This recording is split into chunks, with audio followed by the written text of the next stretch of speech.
our field. So for people who don't know her work yet, so she is a logician and a professor of philosophy at the University of California in San Diego.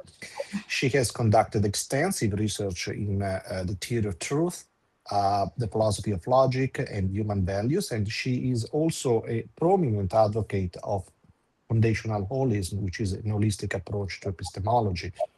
Uh, Among her remarkable achievements, so she has been editor-in-chief of Synthese from 2012 to 2017, and since 2017 she's editor of the Journal of Philosophy.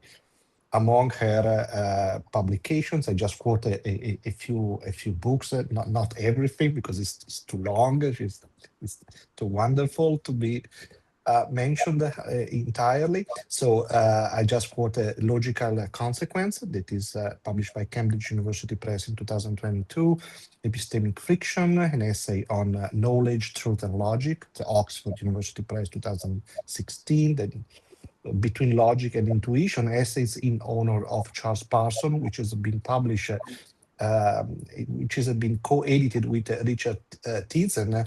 Unfortunately, both Charles and Richard are not with us anymore, so it's quite sad. And then her first book, The Bounds of Logic: A Generalized Point of View, published by MIT in 1991. Said that, so the title of Gila's talk today is Carnap's and Quine's Models of Knowledge, a Critical Reconstruction. So without any further ado, I leave the room to Gila. Thank you very much, Luca, for the introduction, and thanks also for inviting me for this wonderful forum. Okay, let me start. Carnap and Quine are two of the most interesting and important 20th century analytic philosophers. In this lecture, I present a critical reconstruction of their models of knowledge. The reconstruction is geared toward, one, identifying similarities and differences between them, and most importantly, to evaluating their ideas in relation to contemporary issues in epistemology, the foundation of logic and mathematics, and meta-philosophy.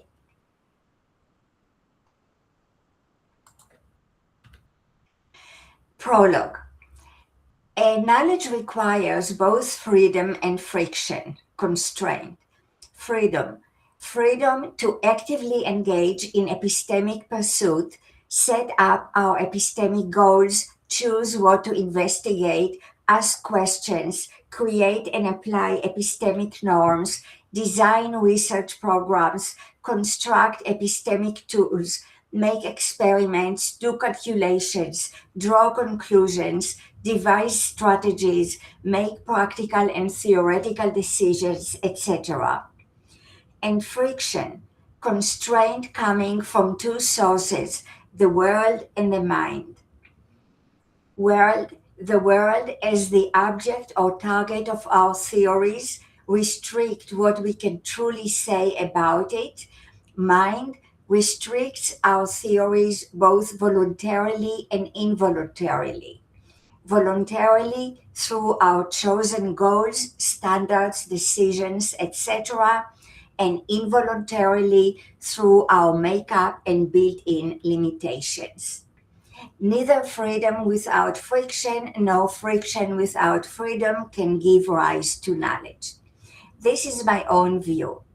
Freedom and friction take special forms in Carnap's and Quine's models of knowledge, forms that are both significantly similar and significantly different from each other.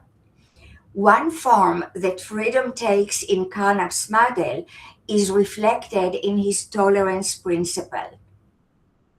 Tolerance principle: we are free to choose the conceptual framework we use in studying the world, be it the concept or the mathematical and logical, the concepts or the mathematical and logical theories we use in science.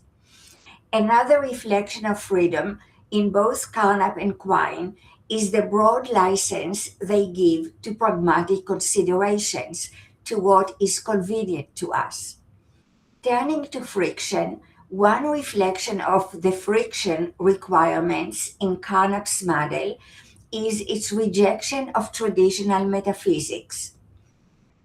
In our terminology, Carnap, like Kant, rejects what he regards as traditional metaphysics on the ground that it lacks friction.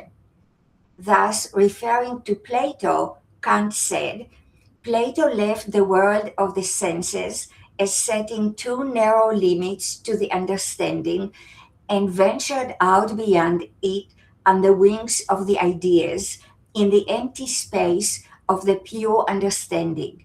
He did not observe that with all his efforts he made no advance, meeting no resistance that might, as it were, serve as support upon which he could take a stand, to which he could apply his powers and set his understanding in motion.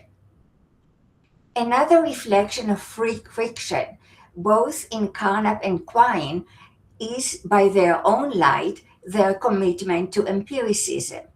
Empiricism requires that we test our theories of the world against the world, using reliable tools based on sensory perception to cognitively access the world.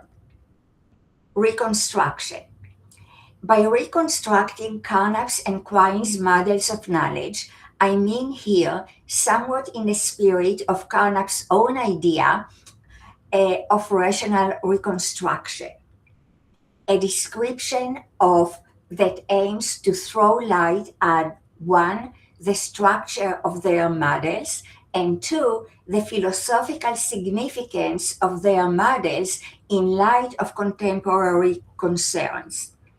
It is a critical reconstruction in the sense that my purpose is to critically examine their models in the context of our current attempts to study human knowledge, construct a foundation for logic and mathematics, and understand the nature of philosophy. Carnap's model of knowledge, a critical reconstruction. Sources: the Aufbau, logical syntax, empiricism, semantics, and ontology, etc. Carnap's model of knowledge is an empiricist model divided into two parts: one, science; two, meta-science. Science includes empirical theories of the world, physical, biological, psychological, etc. Meta-science include logical, mathematical, and linguistic tools to be used within science. Here is a picture of the model, a representation of the model. The model is divided into meta-science and science. In meta-science, we have logical, mathematical, and linguistic tools. Meta-science is represent freedom and is governed by pragmatic considerations. In science, we have two parts: analytic part and synthetic part. The analytic part contains analytic statements and theories, logical, mathematicals, and definitions imported from meta-science. Once they are included in science, they are binding for science. Science itself is the region of truth, whereas meta-science is the region of conventions. Aside from the analytic part, there's the synthetic part, and this is the part where we see the physical, biological, psychological, and other parts of science. And friction is obtained in two ways. It is obtained by requirements of the analytic statements and theories on the one hand, but most importantly, by factual considerations that come from the aim of reflecting the world correctly. The interface between the world and science is empirical, largely based on sensory perception, and this is more or less the picture of science that I have. I should say that in the case of synthetic statements, and theories, in some of them, the analytic component is larger than others. In others, it is smaller. Those which are smaller are more like observation statements. Those which are where it is larger are the more theoretical and abstract parts of science. Metaphorically, those that have a smaller component, analytic component, are closer and more directly connected to the world, and the others are more further away from the world.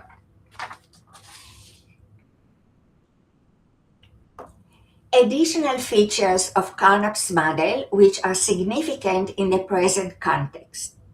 1. Sharp boundaries between science and meta-science. 2. Science, the synthetic zone. We have correspondence truth, not in a narrow sense of copy, but in the broad sense of truth in the world, rather than mere coherence or purely pragmatic truth. 3. Certain revisions in science are very easy to make. You can easily replace the analytic components of science with ramification for the synthetic zone by going to meta-science and making changes there. These are not subject to any constraints other than convenience. 4. There is no room for traditional philosophy, especially metaphysics, in the model. The problem with traditional metaphysics, it asks questions which are not about the world, like are there numbers, as if they were about the world. In Carnap's terminology, metaphysics asks questions which are external to science and as such are ultimately questions of what language to use in studying the world, as if they were internal to our theory of the world, that is, science. Finally, as an empiricist, Carnap is facing the fundamental problem of empiricism: how to explain the role of logic and mathematics in science. On the one hand, it is unreasonable to assume that logical and mathematical knowledge is obtained using the empirical methods of physics and biology. On the other hand, they play a central role in science. How do we explain this role? Carnap's solution: there is no genuine truth in logic and mathematics. Logic and mathematics are just tools, convenient or inconvenient, but not true or false. They are treated as true when important to the analytic zone, but as we have seen above, are very easy to change. Critical questions. One concerning philosophy. On the one hand, Carnap seems to think that there is room for philosophy in the pursuit of knowledge.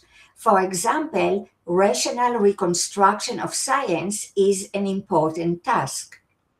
Rational reconstruction is not a matter of arbitrary choice or just a matter of convenience, pragmatic considerations. A philosophical reconstruction of the overall structure of human knowledge can be adequate or inadequate, succeed or fail in identifying significant aspects of human knowledge, correctly or incorrectly describe it. There is more than one adequate reconstruction of human knowledge, but there are also many inadequate ways of reconstructing it. The question arises: is there room in Carnap's model for genuine philosophical theories, such as those that Carnap himself is engaged in, for example, rational reconstruction? Where exactly are they placed in his model? What standards are to be used for such philosophical theories? Do they include standards of truth? Suppose they include only standards of explanation, abduction. Is successful explanation completely disconnected from truth? Will a false account or a fictional story that is simple, systematic, and aesthetically pleasing do? Will a conspiracy theory of this kind do? 2. Concerning logical and mathematical truth. Carnap assumes that there is no truth in mathematics and logic. There is no truth in the world in mathematics and logic. But what if the world has not only physical structure, but also formal structure? Structure that is studied by mathematical theories and grounds logical methods of reasoning. What if some logical and mathematical theories are true to the formal structure of the world, but not all are? What if some conventional theories are not? What if we cannot understand the physical world without understanding its formal features? What if it is because physical objects have formal features that mathematics is so naturally applicable to physics? What if only mathematical theories that correctly describe the formal features of the world are applicable in science? Clearly, neither Carnap nor any other philosopher established that the physical world does not have formal features. Neither did anyone establish that humans are incapable of cognitively accessing some of these features. But, and here is a challenge back to me, does the world, do physical objects in the world have formal features? Carnap might say that this is a pseudo question, a metaphysical question par excellence, and as such, a meaningless and pointless question.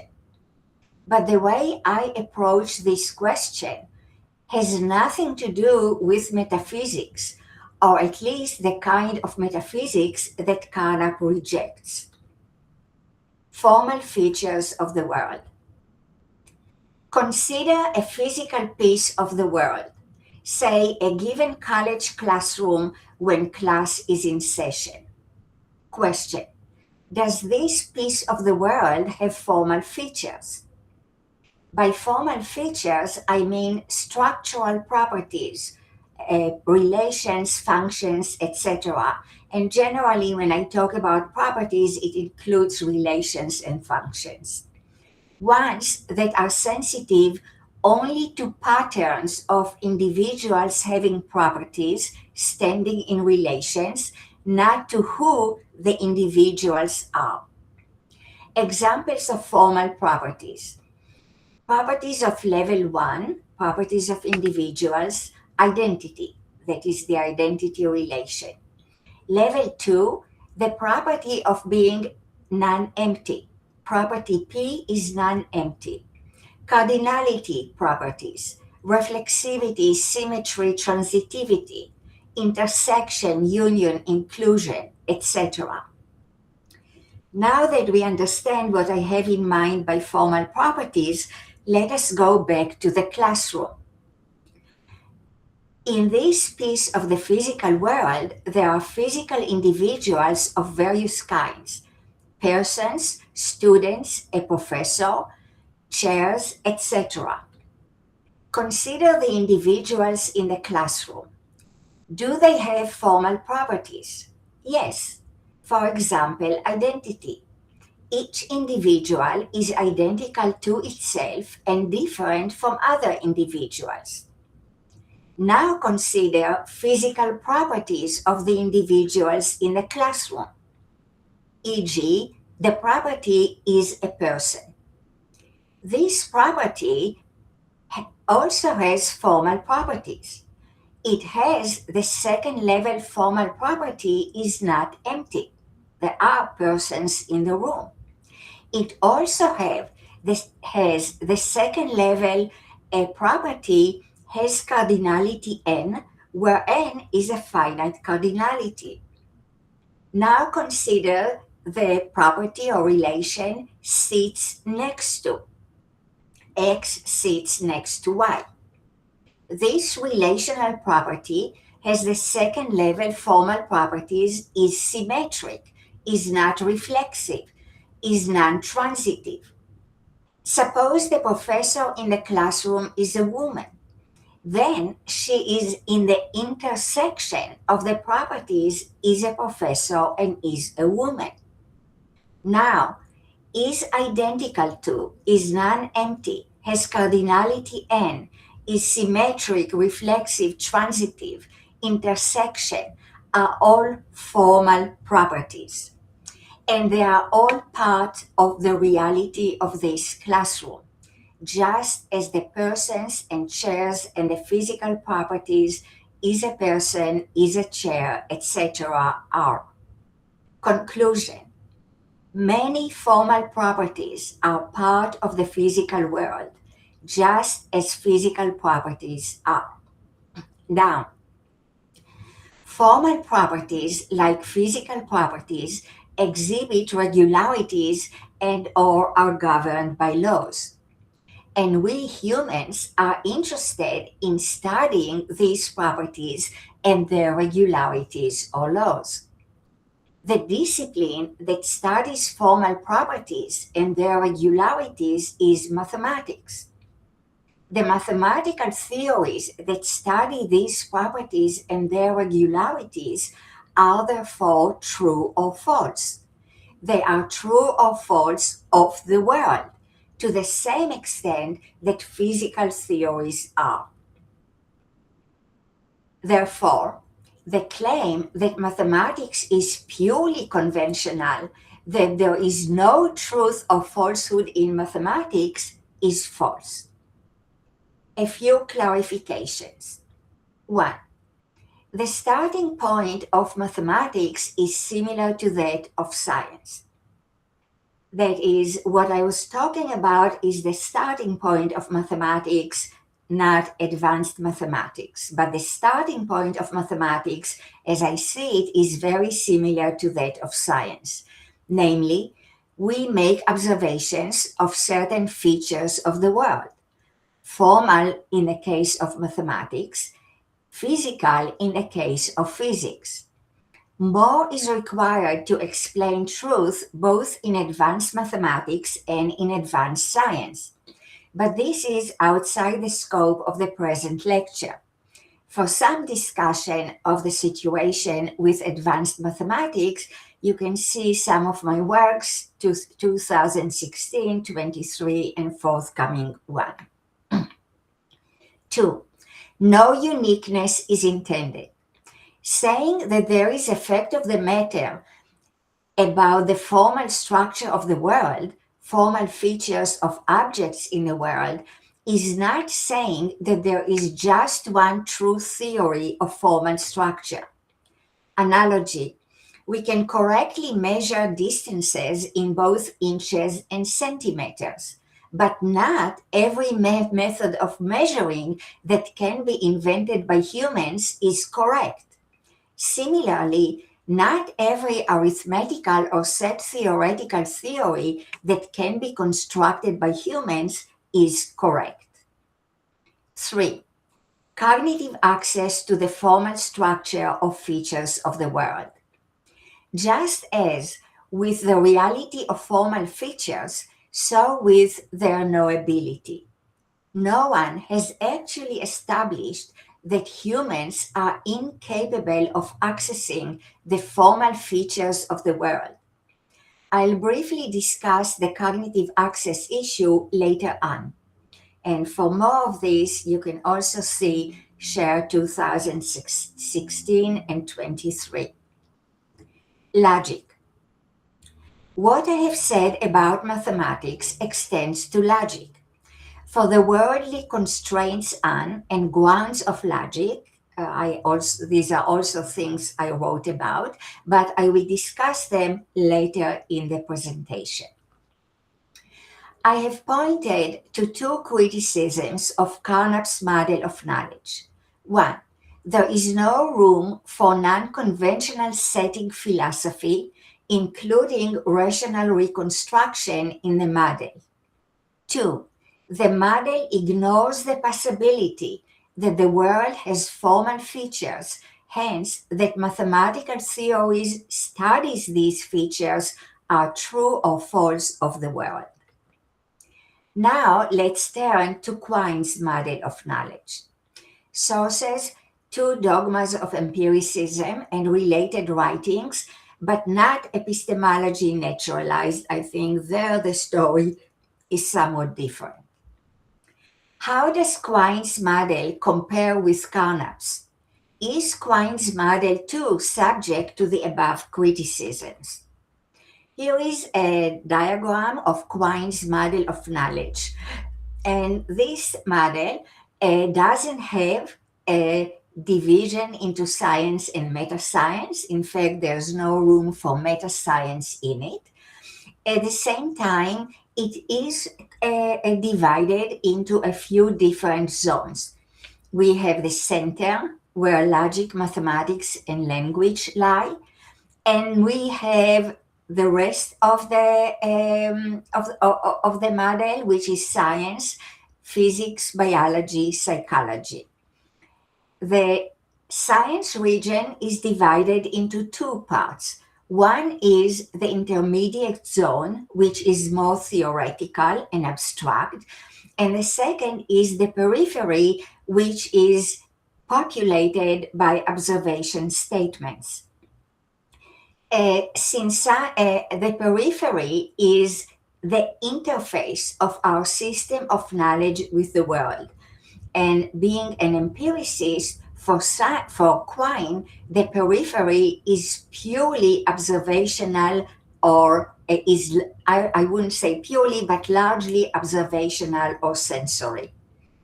The different parts of the model are not sharply divided, but at the same time, there's no sense in which logic, mathematics are ever in the periphery.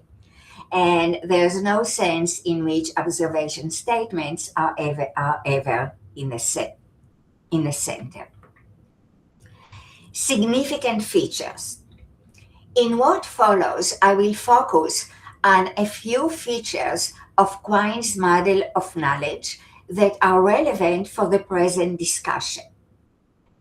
Rejection of the analytic-synthetic dichotomy, I will call it NAS, negative analytic-synthetic thesis, empiricism, pragmatism, treatment of logic and mathematics, treatment of philosophy, and holism. The epistemic import of NAS. The epistemic import of NAS, I think, is very important, and in a way it's somewhat different from sort of the linguistic emphasis or the semantic emphasis on this rejection of the analytic-synthetic distinction. I think its main epistemic importance is that it opens a new door to the world. The analytic-synthetic distinction, in its origin, is a semantic distinction. Analytic sentences are true due to or are grounded in meaning, language, mind. Synthetic sentences are true due to or are grounded in worldly fact. But this semantic distinction has a deep epistemic import. Knowledge of some truth is purely linguistic, concerning a mind, or we can say it is mind-based.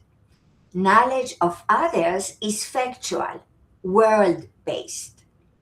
Epistemically, Quine's rejection of the analytic-synthetic dichotomy means that all knowledge is partly factual, partly linguistic. partly world-based, partly mind-based. NAS opens a new door to the world, to logical and mathematical facts. My earlier claim that mathematics is world-based is vindicated by NAS, and this is extended to logic as well. Logic, as Quine says in his book Philosophy of Logic, is world-oriented, and it is the truth predicate that makes it so. How is logic world-oriented? First, I will explain how logic is connected to the world according to my own view, and then I will turn back to Quine. Logic and the world. Consider the difference between two similarly looking consequences. Affirming the antecedent or modus ponens, MP, if P then Q, P therefore Q. Second, affirming the consequent, or AC, if P then Q, Q therefore P. Or in quantificational form, MP, for all x, if Px then Qx, Pa therefore Qa. And AC, for all x, if Px then Qa, Qx, Qa therefore Px. Note, although logic textbooks tell us that MP is genuinely logical and AC is logically fallacious, many people in our society treat both as valid rules. Question: is there a significant difference in the world between MP and AC? Answer: yes. In fact, the difference between them is sometimes a difference between life and death. And what can be a greater difference in the world than this? Example: Jane is traveling by foot in the countryside. She enters a village and sees an elementary school teacher on an outing with his pupils. The teacher is talking, and Jane hears a snippet of what he says. All non-poisonous mushrooms in our area are white. That is, conditional, if non-poisonous, then white. Jane continues walking and sees a few white mushrooms.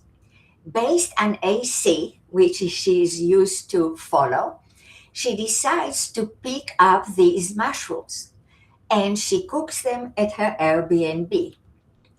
Unbeknownst to Jane, in this area, some of the poisonous mushrooms are brown and some are white. The poisonous mushrooms are lethal. Jane eats the mushrooms and dies. The difference between MP logic and AC logic is a difference in the world, a difference between life and death. 2. In what way is MP grounded in the world and AC is not? Let D be a domain of individuals in the world, and let APQ underlined to indicate that these are objects be the denotations in D of the expressions A, P, and Q. And let us use set theoretic notions for formal relations in the world. Then, in the world, it is a fact that when P is included in Q and A is a P, formally necessitates A is Q. Okay, so in the world, there is a relation of formal necessitation between the formal fact that P is included in Q, the fact that A is P, and the fact that A is Q. And that grounds the logical inference For every x, if px then qx, pa therefore qa, and this is MP.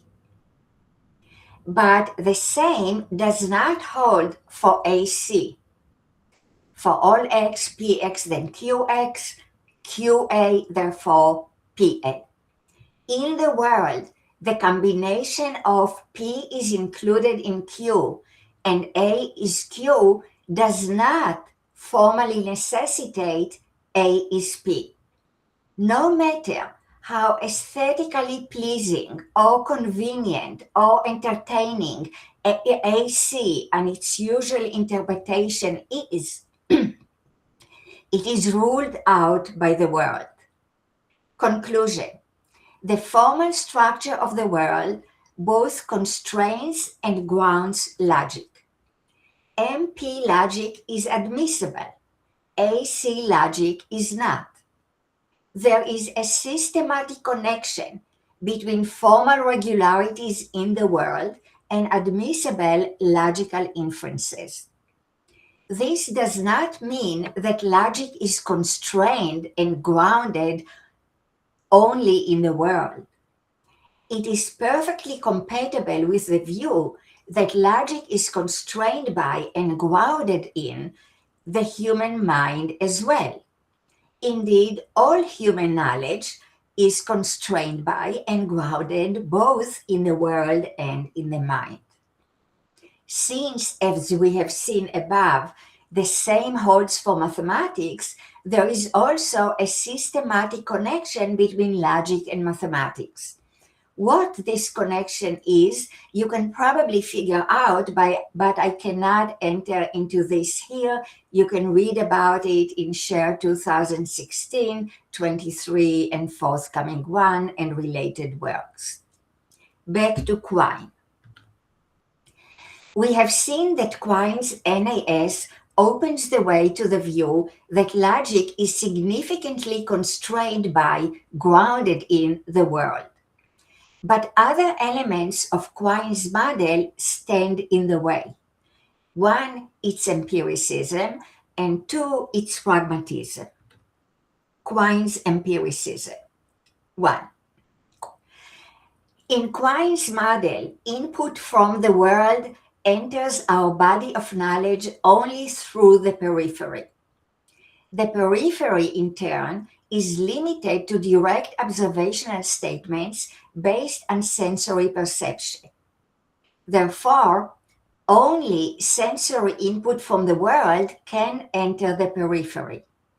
And therefore, only sensory input from the world can enter our body of knowledge as a whole. Now, formal input from the world, being non-sensory, cannot enter our body of knowledge. Therefore, there is no room for world-based mathematical logical knowledge in Quine's model. So, while NAS opens the door for formal factuality in logic and mathematics, Quine's empiricism closes this door. Quine's pragmatism. Quine's pragmatism also stands in the way of his model's ability to account for world-based formal knowledge. Here, the obstacle is, since logic and mathematics are limited to the center, and the center is subject only or mainly to pragmatic norms, then norms of factual truth do not apply to logic and mathematics. Now, Quine does allow indirect connection between the center and the periphery. His model, like Carnap's, makes it easy to revise statements in the center and use these revisions to solve problems in the rest of the system. For example, it allows that we solve problems in Newtonian physics by changing geometry. In Quine's case, this is connected to his holism. His model construes our system of knowledge as a holistic system in which every item of knowledge can in principle be connected to other items.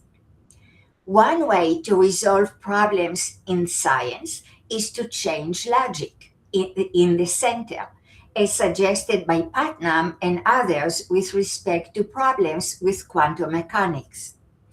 In this way, though logic lies in the center, it is indirectly connected to the world through connections to physics. But this does not resolve the problem raised here.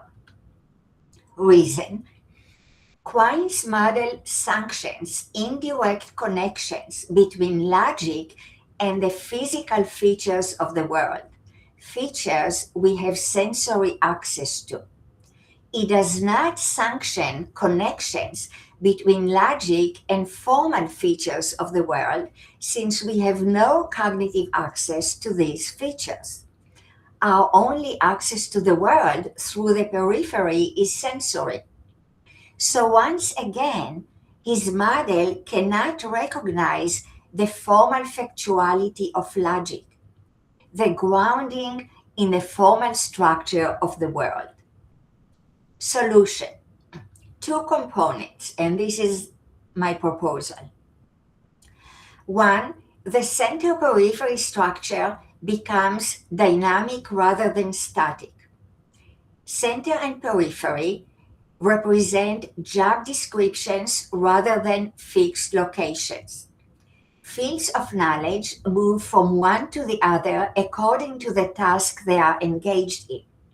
When attending to organizational, conceptual, and similar tasks, they reside in the center. When attending to input from the world, they reside in the periphery. And when they reside in the periphery, they have direct access to the world. 2. The account of humans' cognitive resources is expanded. Empiricists often assume that if any non-sensory capacities partake in humans' cognitive access to the world, they are supernatural or magical. Quine's paradigms of such cognitive activities are pure intuition and tea leaf readings and things of that kind. But what I have in mind here is nothing of that kind. It can be called a capacity for figuring out. Humans figure out things all the time and at all ages. Babies figure out new things day in and day out. Technicians figure out what's wrong with your computer and how to fix it. Farmers figure out how to deal with drought. Mathematicians figure out how to prove a new theorem. Scientists figure out which experiment to use for which hypothesis, and so on. There is nothing supernatural about any of this. No magic is involved. And it is such figuring out that we use to get at formal facts about the world. Figuring out is a rational activity geared toward getting the world right. It is clearly not a purely sensory activity, nor is it purely conventional. But it can help itself to empirical methods and pragmatic considerations. The knowledge obtained using figuring out is, like any other type of knowledge, fallible and open to revision, both on factual and on pragmatic grounds. This solution requires a significant revision of Quine's model and even a greater revision of Carnap's model. But their models are catalysts for this and other possible solutions. Philosophy. What we said above holds for philosophy as well, including the development of a rational reconstruction of science and a theoretical foundation for logic, a foundation that grounds it in some combination of one, the formal structure of the world, two, human cognitive resources, and three, certain pragmatic considerations. Such a foundation will not be a foundationalist foundation. It will be a foundation without foundationalism. It will be a holistic foundation, but not a coherentist or a primarily pragmatist foundation. It will be a factualist, holistic foundation. A foundation that puts the holistic method with its Newrathian emphasis on back and forth movement in the service of a foundation for logic.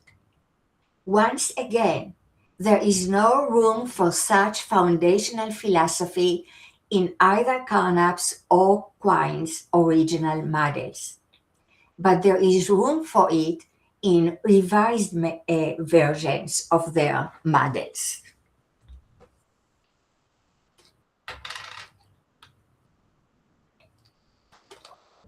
Conclusion. I started this presentation by saying that Carnap and Quine are two of the most important and interesting philosophers of the 20th century, and I offered a few challenges to their epistemic models. Let me conclude with some of their remarkable achievements. In particular, let me say a few words about what I find especially important about their contribution to epistemology. Unlike many 20th century epistemologists, Carnap and Quine did not seek a definition of knowledge. Knowledge is true, justified belief, or anything like that. Nor did they limit themselves to discussion of specific issues concerning knowledge, important as this could be.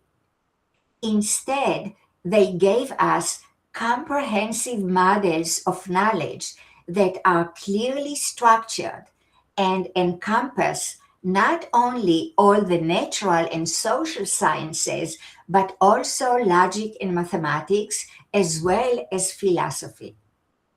In this sense, Carnap and Quine are for contemporary philosophers what Kant was for philosophers of earlier generations. They are the catalysts for new developments in epistemology, the foundations of logic and mathematics, and the philosophy of philosophy, to use Williamson's words. Thank you. Thank you very much, Gila. So, Thank you very much. we have now.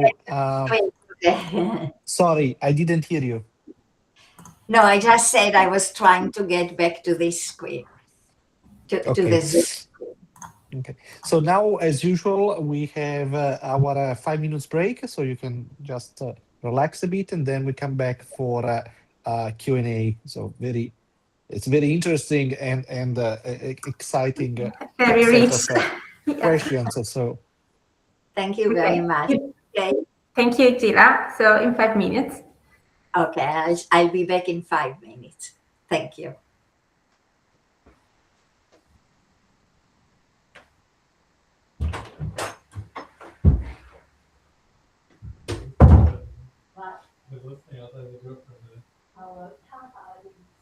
I don't know. I just gave the presentation. I will do that. Of course I will. What? Of course I have to be there.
Welcome back, Gila.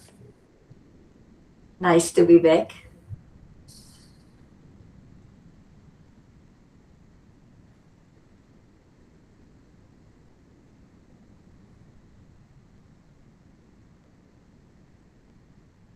So I'll gather the questions for you. So I'll take care of the order of the questions. So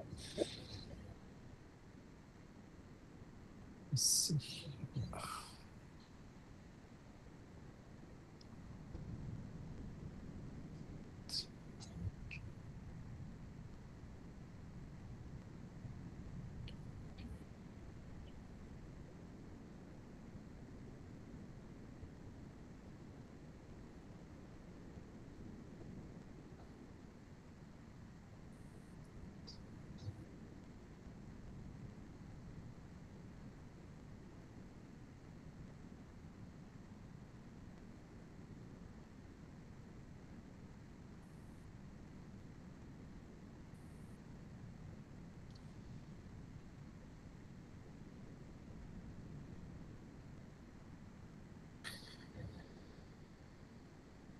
Caterina, is all good with the recording of the talk, right? Yes, I think so. Yes, hope so. And there is already a question in the chat. I don't know whether Sarka Toma want to ask loudly, or he simply wants us to read the question he typed just a few minutes ago. Yeah, there is a question. I'm afraid I am away from the mic. Oh, I can read the question Okay, for him.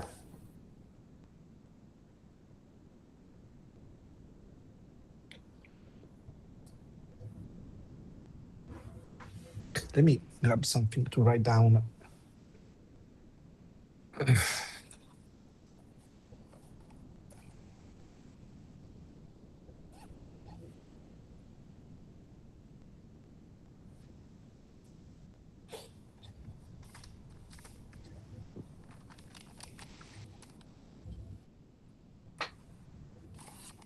Okay.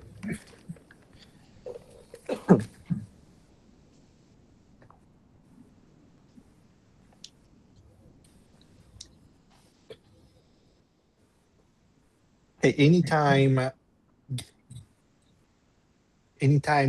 Gila is ready, we can start. I'm ready. You're ready? Okay, great. So we have some questions. So let's see who raised the hand. So Jerry Chandler, Eric Wallace, Mehmet, and let me see. I hope I see everyone. All right, so we can start with the question of Sartak Tomar in the chat. So we can start with this one. Let me see. If you have questions, just please click the hand logo so I can see that here. So let's start with the first question. Okay, yeah, I have for now Jerry, Eric, and Mehmet. So we will. I will keep on listing the questions as they show up online. So I start with Tomar question that I will read because he is away from the mic. So thank you for the great talk. I wanted to clarify something about formal features in of the word. How can one talk about anything in the world outside any linguistic framework in the Carnapian picture, or at least in that sense, we are using it outside any framework? If not, then within which framework is this assertion about the word made? From the talk about poisons and that, it looks like natural language think talk. Then why isn't the case that all we learn here is that in this thing language, the logical rules of inferences hold the way here presented? Thank you once more. So. Okay, thank you very much.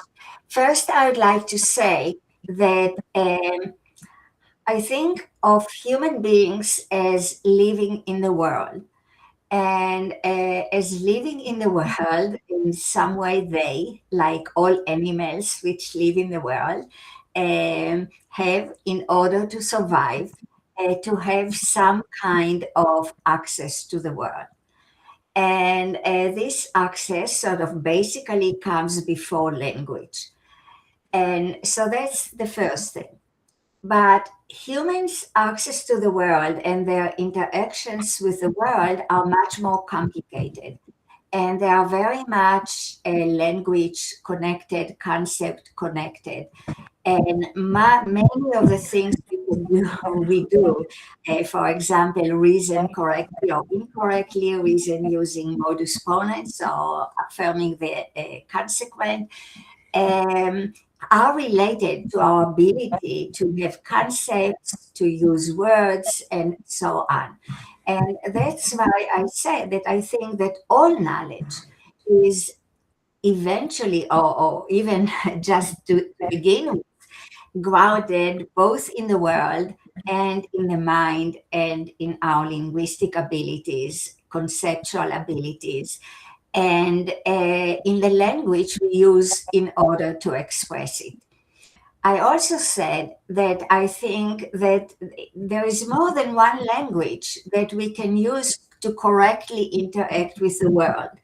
And as I mentioned, the sort of absurdly simple example of measuring with inches and centimeters, there could be also, if you talk about Carnap, different conceptual schemes that we use in order to interact with the world. But first, it is very important to recognize that not every conceptual scheme will work in the world, that it's not a purely conventional or pragmatic or aesthetic question. It is a question of whether it will work in the world, and the world has constraints and this framework. And this is something that's very important to take into account. The second thing is that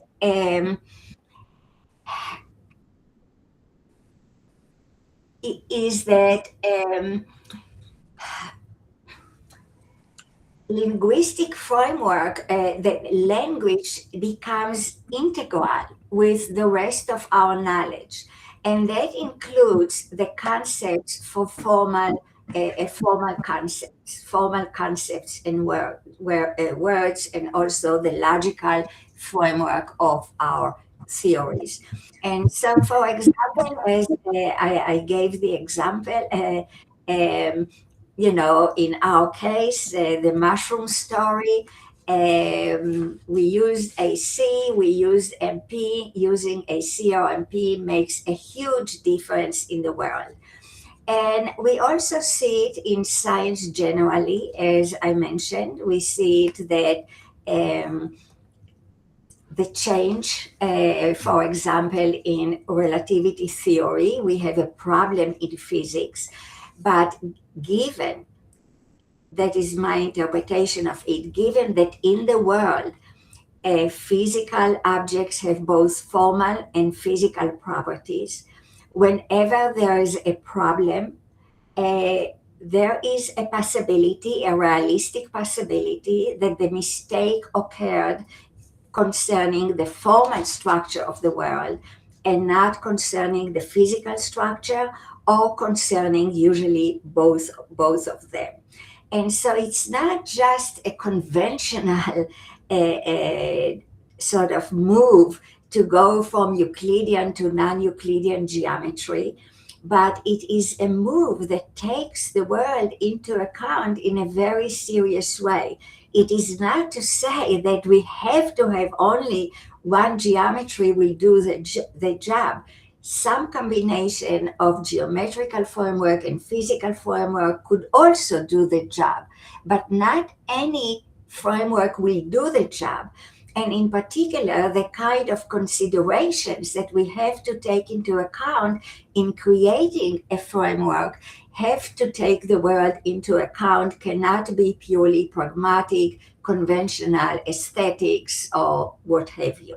So this was the point that I wanted with regard to the first part of your question. Concerning the second part of your question, if I understood you correctly, you asked, well, where do I take from these laws or principles, logical principles that are correct about the world and incorrect about the world? The way I approach it is this. First, I see it as an open question, what the formal features of the world are and what its formal principles are. And in this way, I think about logic as similar to science. These are open questions, and they are questions that we need to investigate and find out. And so it's not as if I take it as a priori or something that is given, that these are the laws or the principles. And I think that we do see in the history of logic, there are cases where logicians found mistakes in proposed logics. For example, Russell found a factual mistake in Frege's logic. And that mistake was a factual mistake, a real mistake. It wasn't a linguistic mistake. It was Frege's conception of the principles of extension, the principles, the basic law 5, were incorrect about his subject matter. They were not just a matter of inconvenient choice of conceptual framework. And so, and today also there are debates in logic, for example, whether logic is bivalent or trivalent. And there could be, usually people focus only on the issues, linguistic issues, like vagueness treated as a linguistic issues. But I don't think that this is the only way to see it, or this is the only aspect. The way I look, for example, at the difference between trivalence and bivalence in the world, I think that we can look at set theory and say that contemporary set theory is bivalent. It assumes that given a domain and given a property in the domain, the property divides the domain into exactly two parts: the individuals that have the properties and those that don't have the properties. But it could be that the world is in fact not like this, does not behave like this. It could be that in the world, a given property divides the domain of individuals into three parts: those that have it, those that don't have it, and those that are in between, neither have it nor don't have it. So again, even this question can be viewed as a question about the world. The third thing that I will say is that my approach to philosophy and to knowledge in general is holistic, especially in a sense of the North boat holism. And so in this sense, the way we think about knowledge is we never start at the beginning. We are always in the middle of the journey. And today, in the middle of the journey, it is reasonable to assume that modus ponens is correct about the world and AC is incorrect about the world. Now, this is not the end of the journey, because on the approach that I'm suggesting, the next step, once we acquire more knowledge and have more experience and have more tools, we will go back and re-examine our assumption that MP is true about the world. So it's not dogmatic. It is not something which I accept once and for all.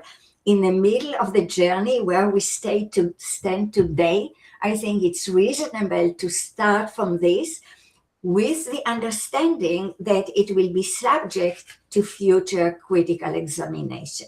I hope I answered your question. I don't see any reply in the chat, so I take for granted that you answered the question. So let's move on. It does. Thank you. Okay, great. So, okay, let's move on to our second question. Jerry Chandler, please unmute yourself. Thank you, Gila. Thank you very, very much. Wonderful expressions for your utilization of the languages to clarify philosophy in what I find to be an actually brilliant way of separating out a very large number of finely tuned concepts. So to understand the direction of my questioning, I would say that I am by profession a biochemist and a molecular biologist, and I'm primarily concerned with the logics, plural, of human health and their relationship to the environment. So this direction of questioning is rather unusual for a philosopher point of view. So you mentioned the role of abduction. And of course, this means you have some intrinsic views about the philosophies and logics of Charles Sanders Peirce. And in this context, Charles Sanders Peirce uses the notion of index at the very center of his ninefold classifications of objects, shall we say, logical objects. And so the question of the role of index is, how does it relate to the multiplicity of symbol systems that are used in the sciences? not just mathematical and logical symbols, but also chemical symbols, genetic symbols, symbols for health, and of course, just general body language symbols, which I can express by various motions and that sort of thing. So the grounding then, well, that's basically the question. How do you view Peirce's notions of symbolic logic and his diagrams with his role of indices? Yeah, well, first I should say that I'm not an expert in Peirce, so I may not be able to answer your question in, at the level that you are interested in it. But I would like to say something about, Peirce's notion of logic is broader than my notion of logic here. And it's not limited just to what I call the formal structure of the world. And this is correct about, many philosophers' conception of logic, and especially prior to the development of mathematical logic, but or early in its development.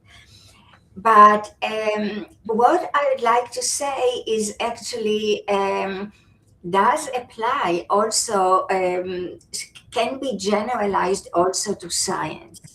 And let me give you an example. In trying to demarcate the formal and the non-formal, or the logical and the non-logical, the way I explain it is in terms of invariance. Invariance is a notion which is very central in science, in all the sciences, and in mathematics. And the idea is that, for example, the laws of nature are invariant under changes in frames of reference. And I think that this says something very general about, in fact, all properties, scientific, physical, biological, and so on. Every property has a certain degree of invariance. Every property is in a certain way selective. For example, the property is a human doesn't distinguish between men and women. But the property is a woman does distinguish between them. So properties in different sciences have different degrees of invariance. And I think that in all sciences, there are certain properties that have a higher degree of invariance than others. And these form the basis for general scientific principles and laws.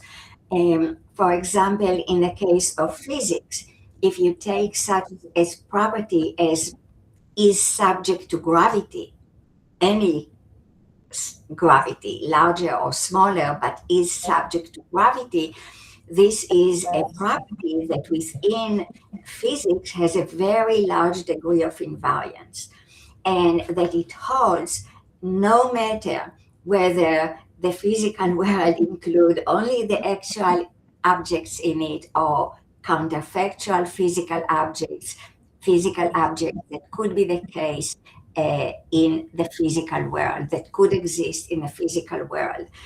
And the fact that it is subject to gravity does not distinguish between any physical objects, actual or counterfactual, indicates that it has a very strong degree of invariance, and therefore that the principles that govern them are strongly necessary in a physical sense.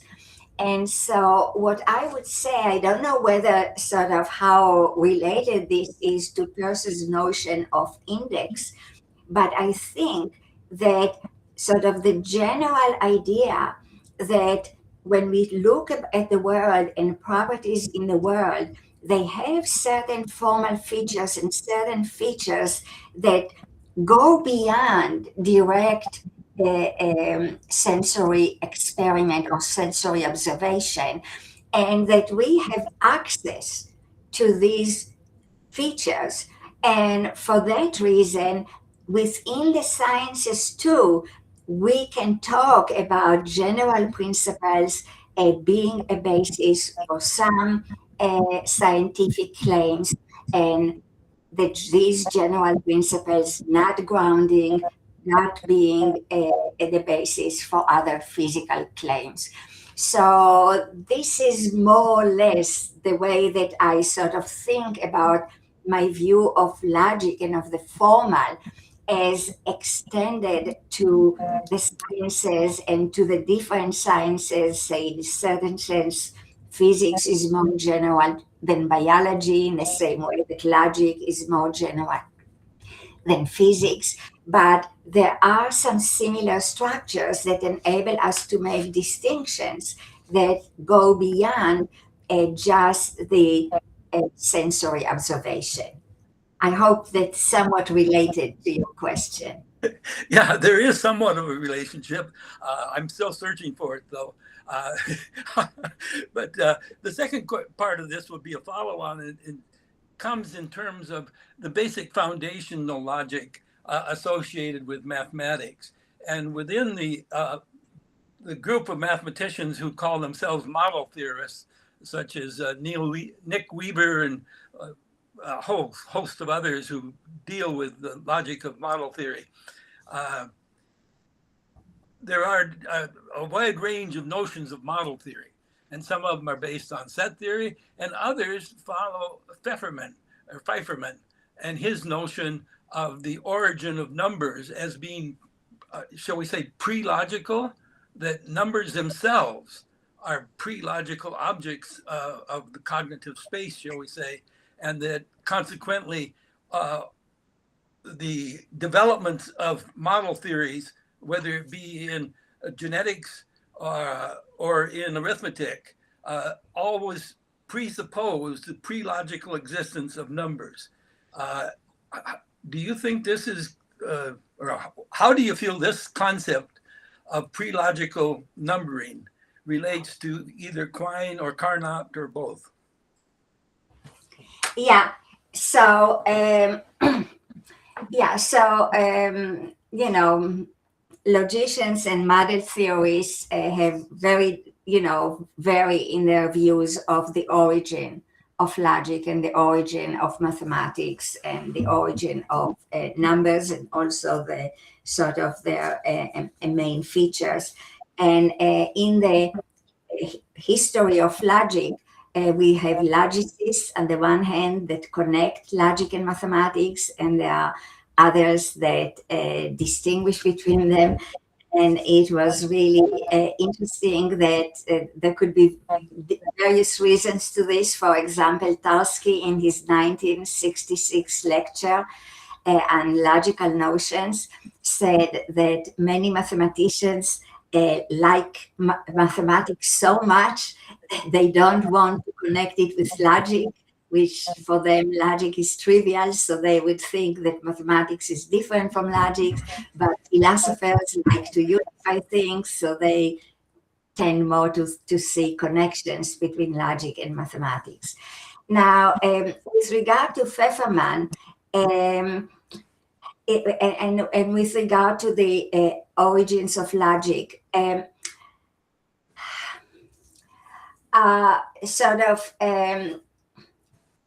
I think there are two questions, what I think about it and how it connects to what Carnap and Quine thought about this. And so first I'll say what I think about it, and then I'll go to Quine and Carnap. The way I think about it, I agree with Pfefferman and with others, that sort of mathematics starts with something which is pre-mathematical. And so humans started with some kind of concept such as numbers, and that is very reasonable. It's not as if it suddenly comes up. And but at the same time, I think that today, if we look at this situation, we need to look at it critically. We know many philosophers have argued that it's very problematic to assume that there are actually numerical individuals in the world. and that acceptance of numerical individuals is connected with the acceptance of Platonism. And Platonism can be understood in many ways, but one way which is problematic is that there's a completely different reality which is Platonistic and reality which is physical, and mathematics is true of this reality and physics of that reality, and then it's a mystery how they come together and how mathematics applies to the world. So I think that in the same world, the world that we live in, there are both physical and mathematical elements and formal elements. And I also think that it is problematic to think that there are, as far as what we know now in the middle of our journey, it's very problematic to think that in the world there are numerical individuals. But it is not problematic to think that there are cardinalities in the world. And as Frege taught us, cardinalities are second level properties, properties of properties.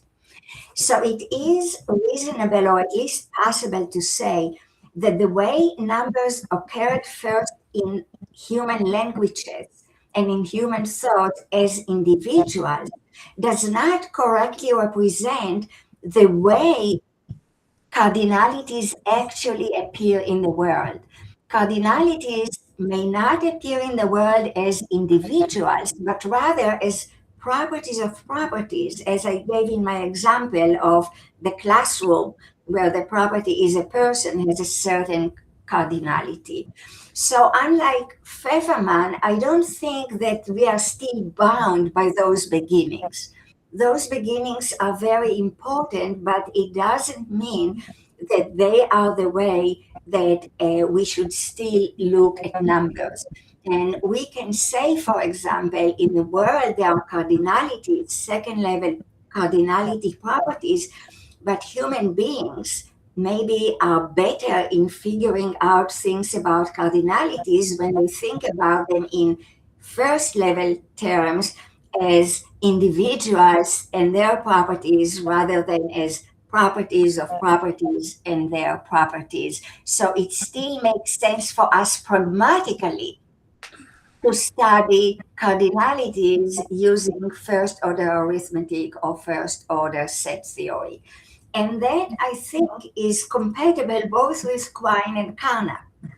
So this is the way in which there is a room for pragmatic considerations, as Carnap emphasized. In the world, there are cardinalities. Whether we want our arithmetic and set theoretical theories to study the principles of cardinalities using a first order language or a higher order language, it's up to us. It is a pragmatic manner. But whichever method we choose, it still has to be correct to the world, correct to the principles of cardinality in the world. So what I think both about Quine and Carnap, that yes, pragmatic considerations are very important because it is us humans who have to study the world, and we are built in a certain way that some ways of thinking and talking are better for us, easier for us, are more fruitful for us than others. But that does not mean that they are, chosen only on pragmatic grounds. They also have to capture correctly the formal principles in the world. So this is it. I mean, this is sort of a very good question for me to sort of clarify what I think is good about the emphasis of pragmatism, both in Quine and Carnap, but also what is missing from it. So thank you very much. I don't want to dominate. I don't want to dominate. Yeah. Oh, go ahead, please. We can have a follow-up later. So we have other two questions, and then you can come back. So Eric Wallace now. Thank you. So I have a question about your dynamic model. So Quine's periphery, it's not arbitrary which sentences go at the periphery, right? They're sentences that are very tightly connected to observation and are not or are far less connected to what we might call collateral knowledge, right? And this is why we're able to have these periphery sentences because they are in how we are conditioned to pick them up initially. They are so tightly connected to observation. And I'm wondering, on your dynamic model where things can move to and from the periphery, what is going to serve this role? Why is it? What I'm maybe struggling with is what we could have that would at some times allow this connection to either sense perception or some kind of nonsense. You've got your capacity of figuring out, but whatever capacities we think it is, those capacities, what could allow the tight connection to those things some of the time, but not all of the time? That's what I'm struggling with here. Yeah, so, as you said, I think that humans have diverse ways of accessing the world cognitively. One is sensory perception, one is what I call figuring out. Other people can, think about them some differently. And that sometimes they work more or less independently, and sometimes they work together with each other. And I think that more often they work together with each other and not completely separately. And the way I think about, the movement of disciplines from center and periphery, this is metaphorical. I mean, I don't think that actually, they move. These are just job descriptions. And I think that sometimes in the development of science and of mathematics and logic, we focus on more factual aspects of the subject matter, and sometimes we focus more on conceptual aspects, and many times we focus on both, and we go in a Noethian manner back and forth between concepts and between facts. And so I think that for me, the periphery represents that aspect of human knowledge, of the development of the fields of knowledge, where we are more concerned directly about factual issues, about having made a mistake about the way the world is. And the center is more connected with, going outside the situation, reflecting and thinking, maybe one way to solve the problem is to recognize that there is a mistake in the logic or in mathematics, either a particular mistake or a conceptual mistake, which is more open to pragmatic considerations, in the way that I described in the earlier, my answer to the earlier question. For example, should we use first order logic and mathematics, or should we use higher order or mathematics? Should we use Euclidean geometry or non-Euclidean geometry? These choices are not purely pragmatic. They are also related to the world. And at some point you have to ask, is that the formal structure, geometrical structure of space is Euclidean or non-Euclidean? But at the same time, there are various possibilities to correctly answer these questions. So I think that it is the realization that in developing knowledge, we are engaged in two things, that we have to think about fields of knowledge as both metaphorically lying in a center, lying in the periphery, and lying in the intermediate zone. And this is a question of maybe what Carnap will call rational reconstruction. Rational reconstruction doesn't mean that, it starts in this step and then this step and then this step. It means that just analytically there are various components and we would like to understand the relation between them. Thank you. Okay, so Mehmet? Oh, thank you. Thank you for this wonderful presentation. It was very interesting for me. My question is rather historical rather than conceptual, although it has a conceptual aspect also. When you mentioned figuring out, it made me remember Wittgenstein's, or maybe later Wittgenstein, but still Wittgenstein, when he says that just we figure out how the world is and we have an aspect, we have a way of seeing it, etc. But I was particularly wondering, what do you think about understanding the formal structure of the world in Tractatus? Because for Wittgenstein, obviously, it is non-problematic. We just understand the formal structure.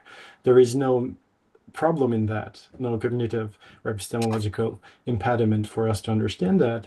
And I know that Carnap and Wittgenstein had met. And I'm particularly interested if you have anything to say about their correspondence in terms of that, or maybe if Wittgenstein have some impact on Carnap, although Carnap says something different from Wittgenstein, although. So if you have some things to say about that, I would be very interested. Thank you. Okay. First, I would say about Wittgenstein's Tractatus, the early Wittgenstein. So in a certain way, in the early in the Tractatus, Wittgenstein does talk in terms of the world having a formal structure and connects this with logic, the formal structure of the world. However, Wittgenstein also says in the Tractatus that the formal structure of the world is something that we can see, that logic shows us, but is not something that we can talk about, that we can develop a theory of, that we can theoretically approach. And I myself agree with the first part, but not with the second part. I think that in saying this in the Tractatus, Wittgenstein talks like a foundationalist. Somewhere in the Tractatus, he says, we cannot go outside logic. And for that reason, we cannot say anything about logic. In order to say something about logic, we already have to use logic, and that would be circular, so we cannot say anything about logic. But I think that if you are a holist, and in particular, if you are a foundational holist like me, someone who thinks about holism not just connected, not just at the level of language and of beliefs, but also having different cognitive roots to the world and sort of integrating the conceptual resources that you have in the different sciences and constraints by the world, that is how you arrive at knowledge. The circularity becomes less important and less devastating, because what happens is, if you think about logic, for example, when someone thinks about the foundations of logic, we don't base our thoughts on the foundation of logic just on logic itself, even though we have to use some logic in order to express them. We use philosophical thinking, I think, first and foremost, when we ask about the foundations of logic. We use a general common sense notions. We use our understanding of what follows with regard to the sciences and what we know about the sciences. And so first, our reliance on logic itself is secondary when we are doing the philosophy of logic, the philosophical foundations of logic. And so we can say a lot of things that don't come from just assuming a particular logic.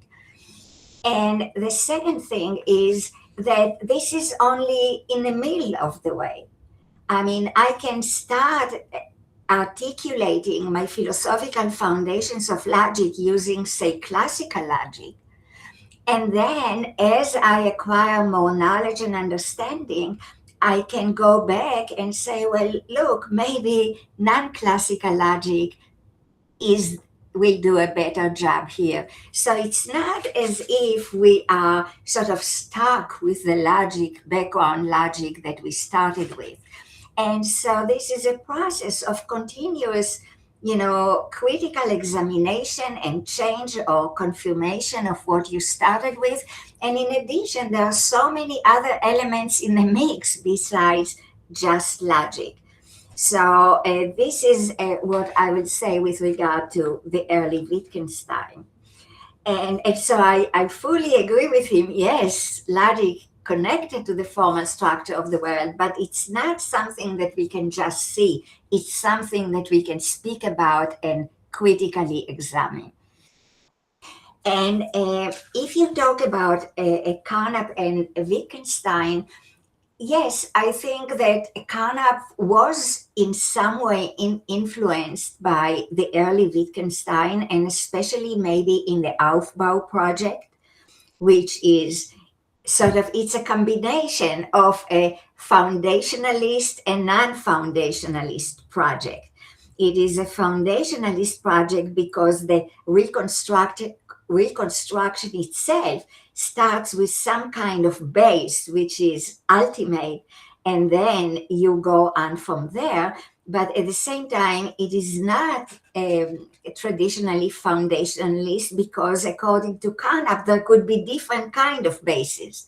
We can start from the base can be physical observation, or it can be sensory perception or something else. So, it's in this way, it's sort of both similar and, similarity and different from Wittgenstein.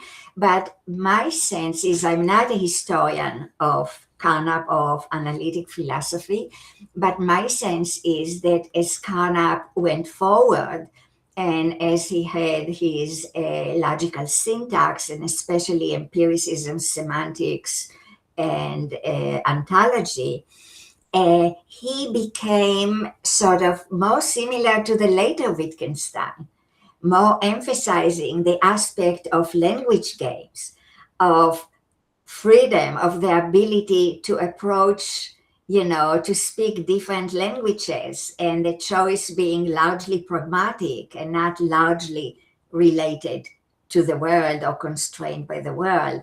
And so at least that's how I see Carnap's development going from, being closer to Wittgenstein of the Tractatus and becoming then closer to the later Wittgenstein. But as I say, I'm not a historian of either Carnap or analytic philosophy. Thank you. That was very helpful. Okay, so are there other questions we can present to Gila? I have a question myself, but I don't want to. No. No other question for now. Jerry, yes. Yeah, if there are no, I don't want to dominate the conversation, so please, if there are other people who want to speak, please do. Okay, so the question, I guess, is the role of different symbol systems in the development of the sciences and the irregularities among the symbol systems as opposed to strict sequences of linguistic terms, such as you have in developing the natural numbers, versus, for example, the sequencing of genes in an organism, which there is a sequence, but it's not in line with simple numbering systems.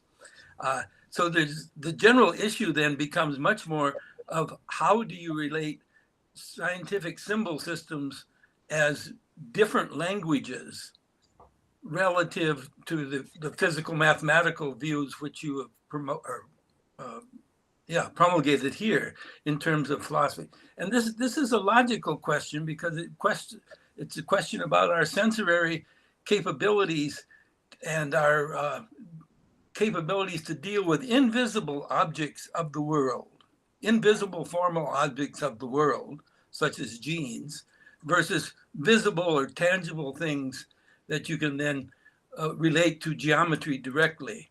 So these other symbol systems of both chemistry and genetics are invisible symbols. You have no way to relate them directly to geometry. And so that's the issue, is how you would relate this then to your views of language. Yeah, so I'm glad that you pointed out the question of genes because I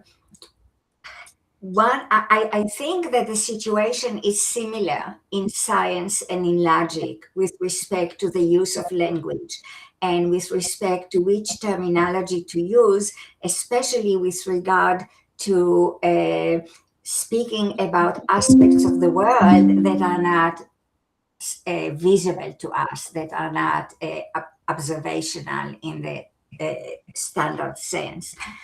And when I think about science, for me, people have different opinions about this book, but the book, The Double Helix by Watson, very much captures the way I think about knowledge and about building models of certain things, like models of DNA and things of that kind, which are abstract and which are not directly accessible to us. If you look at this book, the way Watson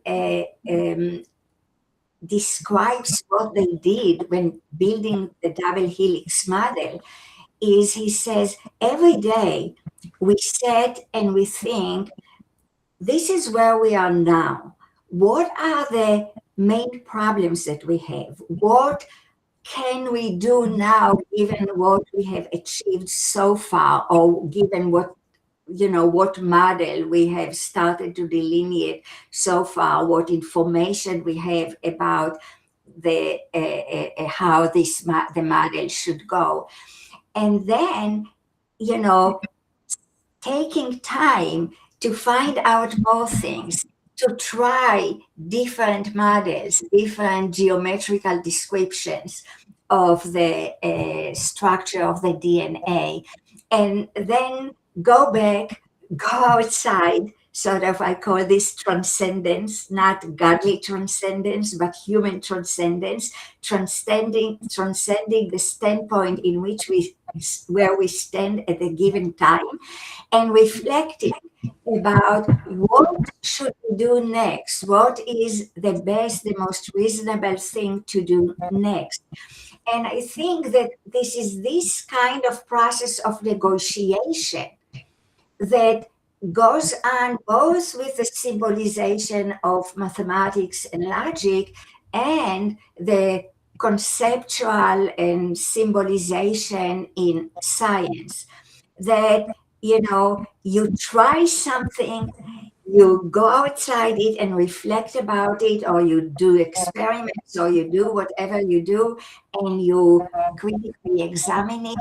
Then you try to see, given what we have achieved so far, what would be the next step.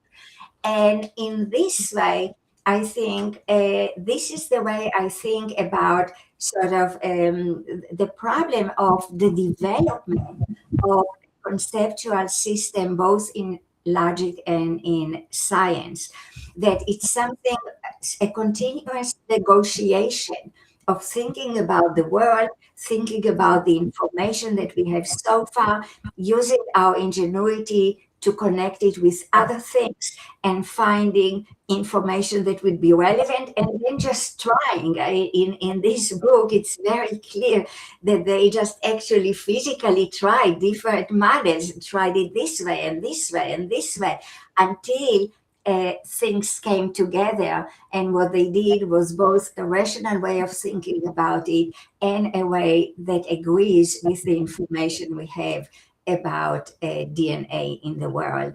So that's at least the way that I tend to think about it. Thank you very much. All right. Next question from Caterina Del Sordo. Yes, thank you very much, Sheila. Was super interesting for me. And my question is rather simple, and it is related to the meta-philosophical part of your talk.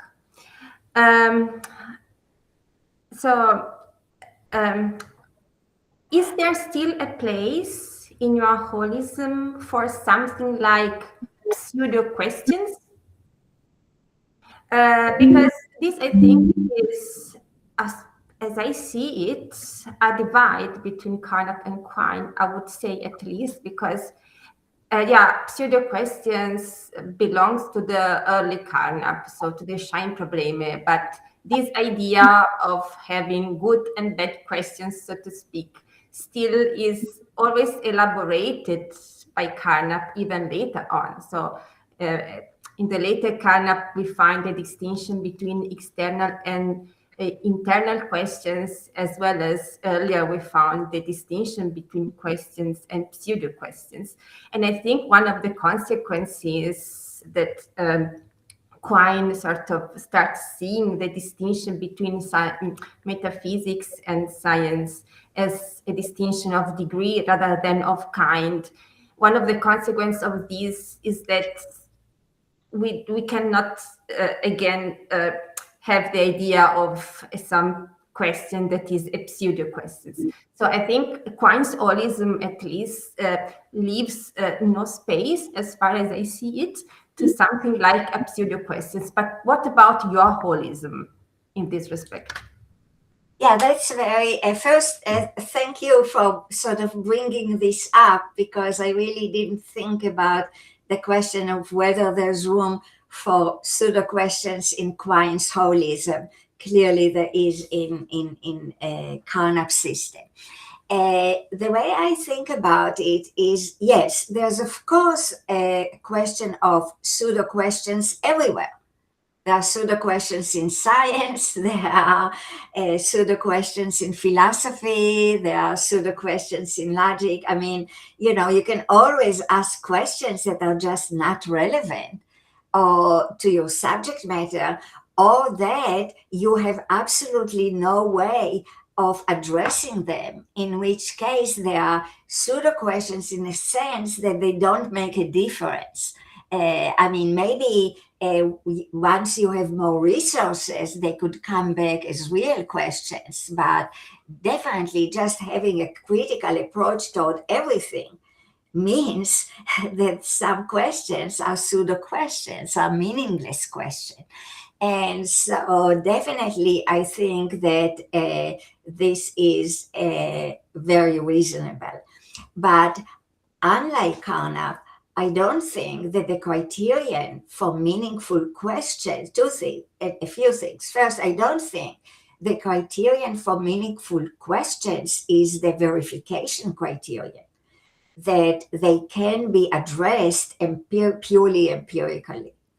And so this is one way in which I think that Carnap sort of exaggerates in classifying philosophical questions as pseudo questions, because his conception of epistemology is in certain ways narrowly empiricist.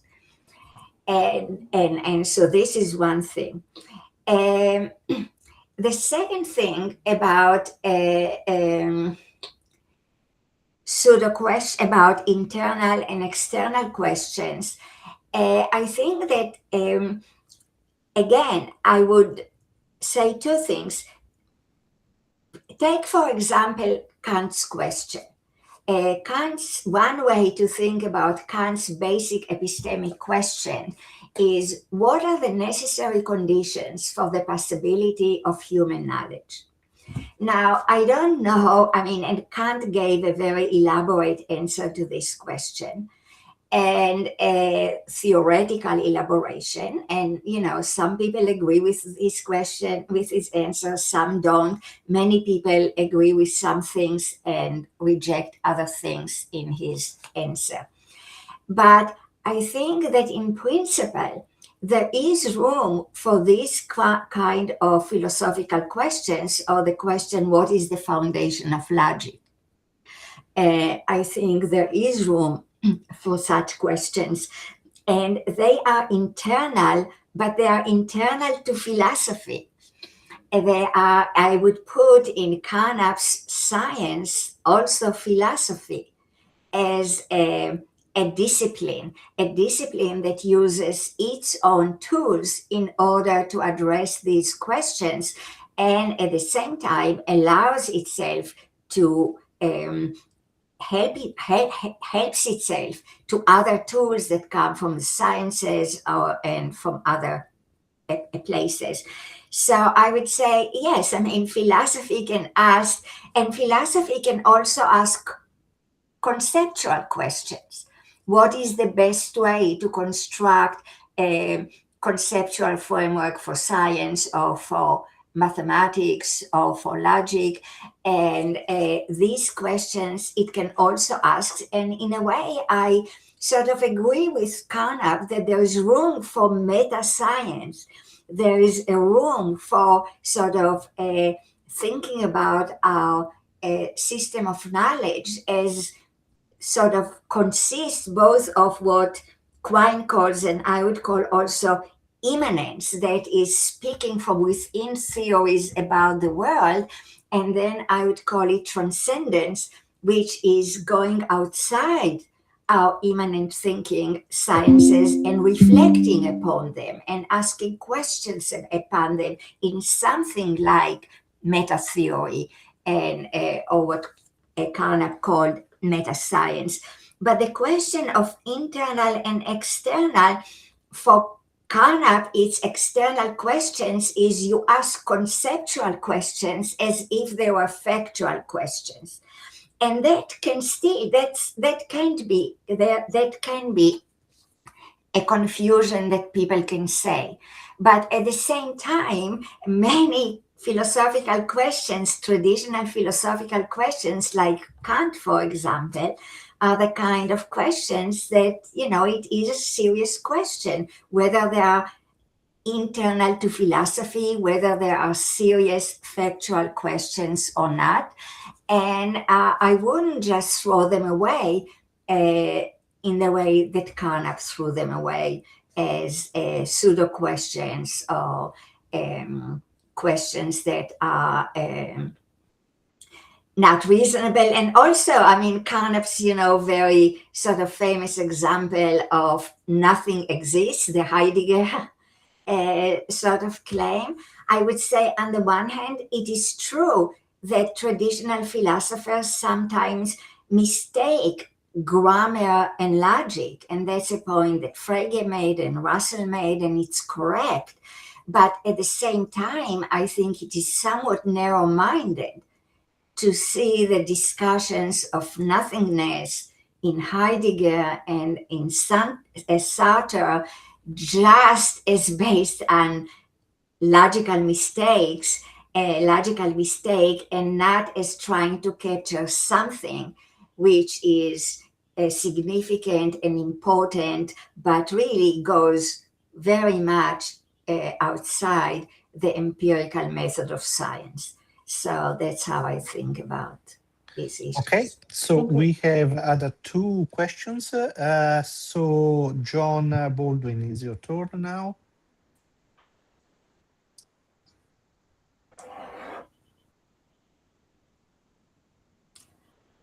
I cannot hear.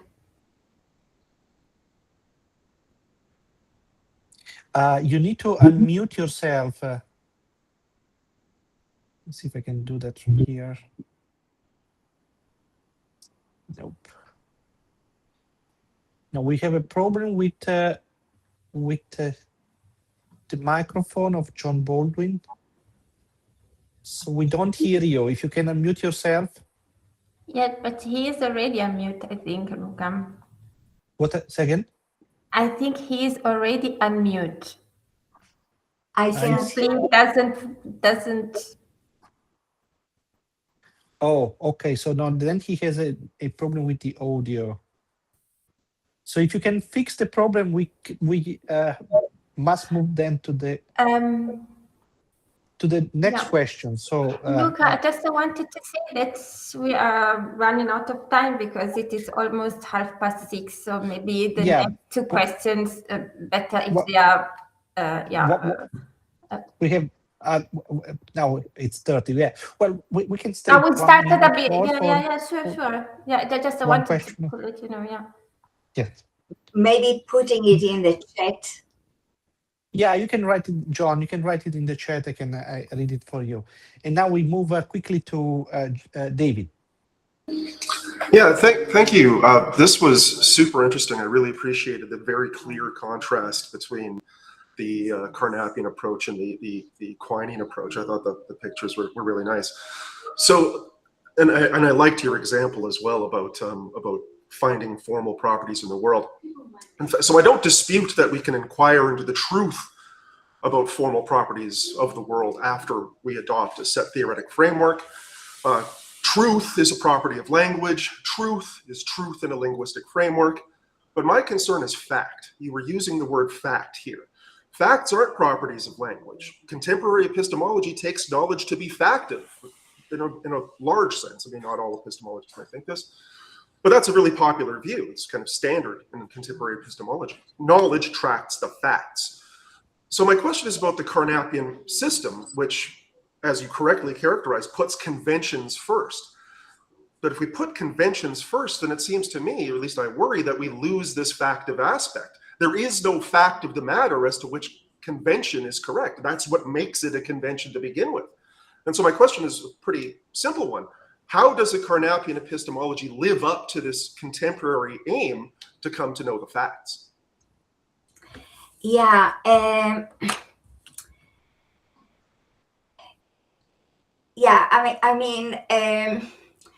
I think in a certain way, there is some element of holism in Carnap too, and in particular of the, Duhem Quine kind of holism in Carnap. So that as I understand Carnap, so you start, also in Carnap, also you sort of are in the middle of the journey. And in the middle of the journey, for him, I think science is trying to track facts in the world. And I think that, as I said, I think his notion of truth, at least in my view, is closer to the correspondence notion of truth in science than to coherentism or to pragmatism in science. He wants science to get the world right. So, you go up to meta-science and you want to construct a good, to choose a conceptual scheme for science, for conducting your scientific investigations. And according to Carnap, at this point, you are completely free. And your only considerations are pragmatic considerations. But at the same time, there's some sort of tension between Carnap's, I think, principles of tolerance and his pragmatism. Because the principle of tolerance is so broad that, you can rely just on aesthetic preferences or on taste or on whatever you want, you should accept it. But pragmatic considerations are also constraining. And there is also, in a way, effect of the matter about pragmatic considerations. Is it true that using one conceptual scheme will lead you to make more progress in science when you try to get the world right, or using another conceptual scheme would lead you to do better job in trying to get the world right. So the notion of pragmatism, and also there's always, even in the American, the original American pragmatism, there's also a question of how to take truth. I mean, sometimes they talk as if pragmatic considerations are purely practical. And sometimes they talk as if they serve your overall purpose of creating a good science, which here you can have correspondence truth. And in fact, they sometimes talk as if they are correspondence theories and sometimes as if they are not. So first, there's a certain ambiguity with what pragmatic means. And the second thing is, I think that once you introduce your chosen system, conceptual system into science, then you work, with the system and you do scientific investigations. And then in some way, in the way that Quine holistic system process goes, you can stop and you say, well, maybe I'm not using the best conceptual system, and I can go up to meta science and change it, and then try to bring it back to science and see what happens. So at this point, there's much more integration, I think, between the factualist and the conventionalist parts of knowledge. And so in this way, I think, Carnap is subtle in certain ways. He's not simply a foundationalist. He's not, he has many subtleties, but sometimes it's not clear. Sometimes his subtleties makes lead him to say things that conflict with each other. So when he has his tolerance principle, truth doesn't matter. It does. You just accept. You are just nice to other people. And but when he talks about science and about his approach is different, and the integration of conceptual skills in science. So that's how I tend to think about, the way in Carnap, the two are in a certain way integrated, but when he talks about tolerance and about pure convention, the integration is much less clear. Okay, so it's 11:37. We are 7 minutes beyond our schedule, so I think we can stop the recording here. I don't know whether Gila wants to stay a little bit longer for a couple of questions more, or maybe we can stop it here. So it's really up to... If there are any other question, for example, your question. Yeah, I want to give priority to one of our guests. So John Baldwin, I stopped the recording now, okay? Okay. Who is asking, are all mathematical questions true?